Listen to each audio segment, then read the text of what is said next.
A player walks onto the pitch. You glance at his back. Before he touches the ball, before he runs a single step, that number has already told you something about who he is. A 1, a 7, a 10. You feel it, even if you have never thought about why. Here is the strange part. For most of football's history, the number on your back was not a name. It was a job. Go back to the early days, when teams first started wearing numbers at all. There were no squads of 50. There were 11 players and 11 numbers, 1 through 11. And those numbers were not random. They were a map of the pitch. Number 1 went to the goalkeeper because he stood at the back. Then 2 and 3 for the defenders in front of him. 4, 5, 6 for the line across the middle. And the higher you counted, the further forward you stood. The 9 was the man in the center, the one who scored. The 10 drifted just behind him, the one who created. The 7 and 11 hugged the wings. So if you saw a 6, you did not need a program. You already knew where he would stand and what he would do. The number was the position. Wear that shirt, play that role.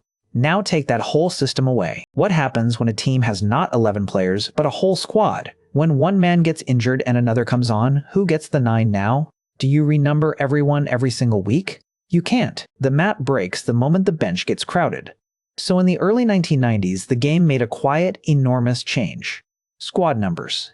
Instead of the number meaning your position, the number simply meant you. You got a number for the whole season, and it was yours. Start the match, sit on the bench, play left or right, it didn't matter. The shirt belonged to the player, not the spot on the grass. Suddenly, a defender could wear 23. A striker could wear 99. The link between the number and the place on the pitch was cut. And you might think that would make the numbers meaningless. It did the opposite. Because once a number could belong to a person, certain numbers started to carry the ghosts of everyone who had worn them.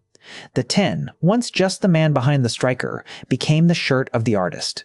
The genius, the one the whole team flows through. Hand a young player the 10 and you are not assigning a position. You are handing him a weight. The 7 became the shirt of the showman, the winger with flair, the one who beats his man and breaks your heart. And the 1 stayed loyal to the goalkeeper, the last guardian, the only number that never really moved. These numbers became identities. A teenager dreams of the 10 not because of where it stands, but because of what it has meant. That is the quiet magic of it. The old system told you what a player did. The new system lets a player tell you who he wants to be. A number that once just pointed to a patch of grass now carries history, expectation, and the hope that you might be the next one worthy of it. So when that player walks out and you read the number on his back before he has done anything at all, you are not reading a position anymore. You are reading a promise. Now you know.